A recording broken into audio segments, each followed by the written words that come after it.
All right, good morning, guys. Welcome to our unique devotion for the day.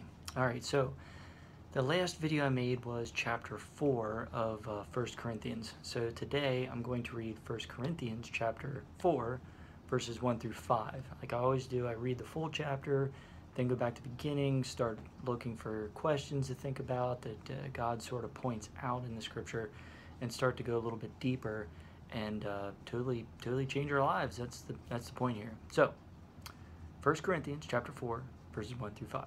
This is entitled Stewards of the Mystery of God. Let a man so consider us, as servants of Christ and stewards of the mysteries of God. Moreover, it is required in stewards that one be found faithful. But with me, it is a very small thing that I should be judged by you or by a human court. In fact, I do not even judge myself, for I know of nothing against myself, yet I am not justified by this. But he who judges me is the Lord. Therefore judge nothing before the time until the Lord comes, who will both bring to light the hidden things of darkness and reveal the counsels of the hearts. Then each one's praise will come from God. So he's kind of pointing out judgment here, and where judgment should be coming from. That it's not even coming from himself. He's not even judging himself as right or wrong.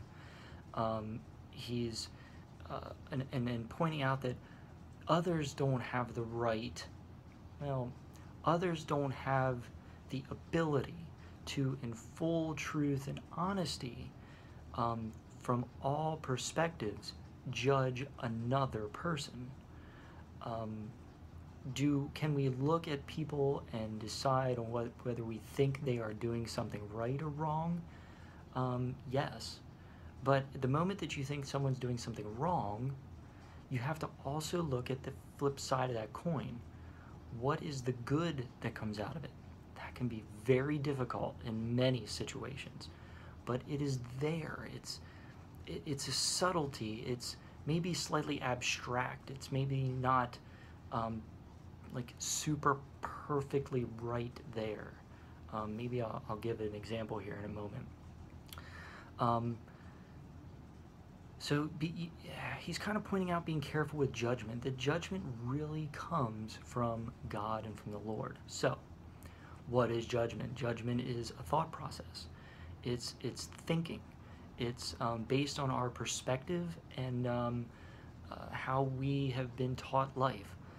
Someone in an Asian culture is going to judge according to laws and rules that have been passed down from generation to generation. They're going to judge other people only according to those laws and rules. They won't take into account maybe Western culture of laws and rules. If you go through the laws and rule books, there are some strange ones. As you go around the world and you search through old laws, new laws, there are some really strange laws out there. Some of them don't even have a part of this world. For example, there is one in York. It might not even be where I live. It might not even be on the books anymore, but for many years it was still there, that lawfully, if your wife committed a sin against you, according to this law, I'm ad-libbing a little bit, you could take her to the court steps and leave her there. And that was the same as divorcing her. Maybe that law doesn't, it existed there for years, even though, we were beyond that at that point. There were other laws and rules set in place, but it was never actually taken off the books.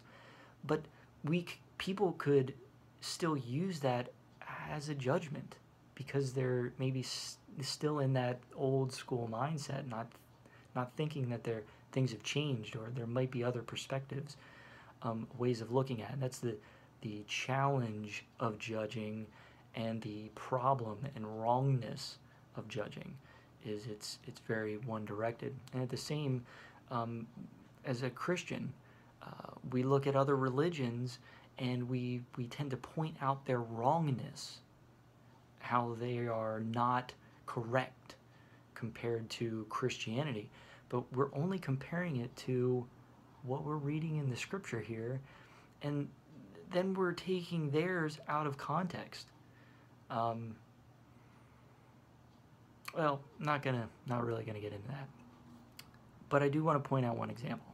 So, if in the world something very bad happens, World War II changed the face of this planet in so many ways. That's like a 4-hour dissertation on how it has changed and still affects us today, by the way.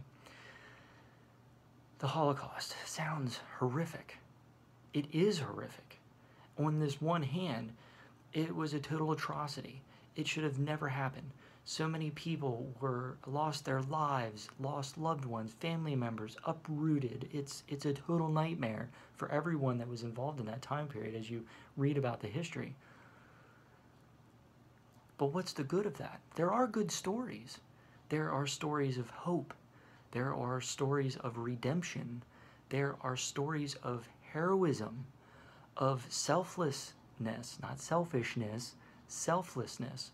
There are stories where new families have been formed based on what they went through together, new friendships, people that would not have met otherwise through that atrocity, maybe met, afterwards married, had family.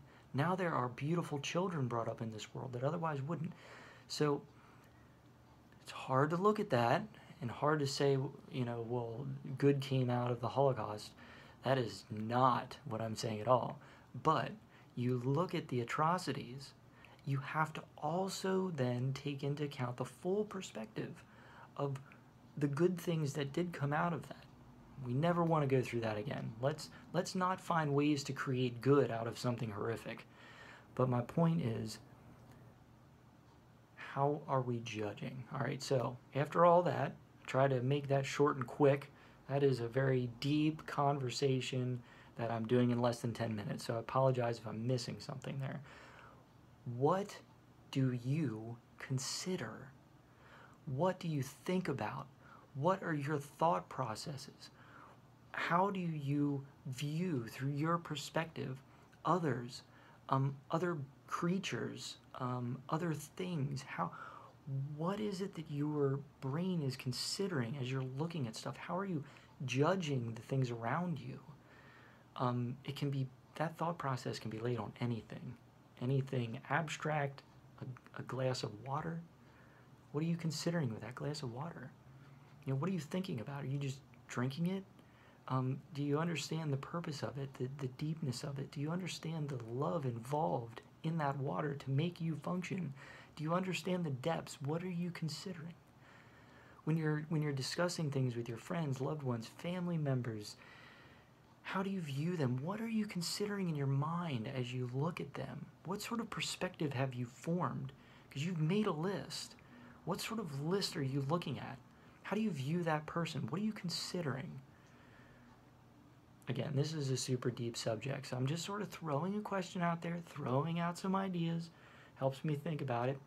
I'm going to take the day, I'm going to look through that, and what am I considering? And maybe even tomorrow, I like being able to go a little deeper with these questions.